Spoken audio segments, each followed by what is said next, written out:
अस्सलामुअलैकुम dear student. चूँकि आज का हमारा जो टॉपिक है स्टैक्योमेट्री नहीं है, लेकिन कल मैंने जो पढ़ाया था मैं थोड़ा सा उनको रिवाइज़ करना चाह रहा हूँ। Stoichiometry basically mean quantitative relationship between reactants and product is called stoichiometry. Stoichiometry it is बहुत सिंपल है। ये एक रिलेशनशिप है, क्वांटिटेटिव रिलेशनशिप है बिटवीन रिएक्टेंट्स एंड प्रोडक्ट.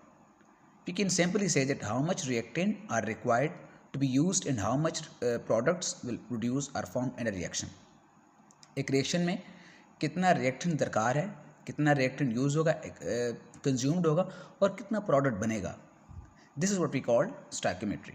लेकिन सम की पॉइंट्स है स्टैक्योमेट्री के रिलेटेड मैं इधर मेंशन करना चाहूँगा. फर्स्ट पॉइंट हमारे पास है all the reagent are totally consumed in stoichiometric reaction. Got it? देखिए stoichiometric reaction में no loss no gain होगा. वो मैंने बताया था कल स्टूडेंट को. No limiting and excess reagent will be there. क्यों? वो मैं बता रहा हूँ आप लोगों को कि stoichiometric reaction में no loss no gain होता है. जब no loss no gain होगा तो no limiting no excess reagent होगा. तो excess reagent और limiting को हम आगे इंशाल्लाह एक्सप्लेन करेंगे डिटेल के साथ. लेकिन आप लोग ये जो दो पॉइंट है इसको अपने जहन में रखिएगा. तो आगे चलते हैं. जिस तरह मैंने बात की है कि मैंने बात की है कि during stoichiometric reaction no limiting and no excess reagent will be taken place. क्यों? Because stoichiometry is based on law of conservation of mass by chemical reaction kept balance is follow as. मैंने बताया था कि stoichiometry basically based on law of conservation of mass. Law of conservation of mass का मतलब ये है कि left side पे जितना रिएक्टेंट्स कंज्यूम्ड होगा इधर राइट साइड पे उतना रिएक्टेंट बनेगा. No loss no gain will be there, क्योंकि इधर हमारे पास reaction all the time balance रहता है. सो हम एक एग्जांपल ले सकते हैं. When 2 mole of hydrogen molecule combine with 1 mole of oxygen molecule it will give 2 molecule of H2O. अब अगर हम मैथ्स में देखें इसको हम कह सकते हैं 4 gram of hydrogen when combined to 32 gram of oxygen molecule it will give 18 multiplied by 2 36 gram of water. So left side will always be equal to right side. This is what we call law of conservation of mass. इसी वजह से हम कहते हैं कि no limiting and no excess reagent will be taken place in case of stoichiometric reaction. Got it? अच्छा, इधर से एक छोटा सा क्विज है, मैं आपको लोगों को डिलीवर करना चाहूँगा. ये जो क्विज है हमारे पास, इसका बेसिकली मतलब क्या है?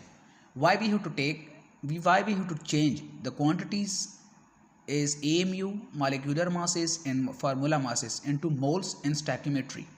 जब कोई stoichiometric इक्वेशन होता है तो हम molecular masses को एटॉमिक मासेस को या फिर फार्मूला मासेस को मोल्स में क्यों कन्वर्ट करते हैं?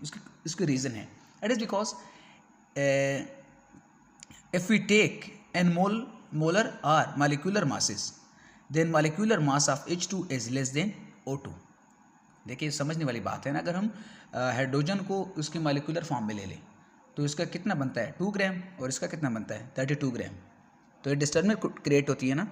सो we can not find the exact value, we cannot find the exact measurement or the parameter concerning of reaction. तो हम easily जब बैलेंस करती है रिएक्शन को तो नंबर ऑफ मोल फॉर्म में करते हैं तो ईजी हो जाता है. ओके, ईजी किस तरह? रिएक्टेंट की कितना कंज्यूम्ड हो गया और प्रोडक्ट कितना प्रोड्यूस हो गया वो हम इजीली फाइंड आउट कर सकते हैं. तो इसी वजह से हम इसको चेंज करते पहले into its moles form. Okay जी, एक और क्विज है आप लोगों के सामने मैं रखना चाहूँगा.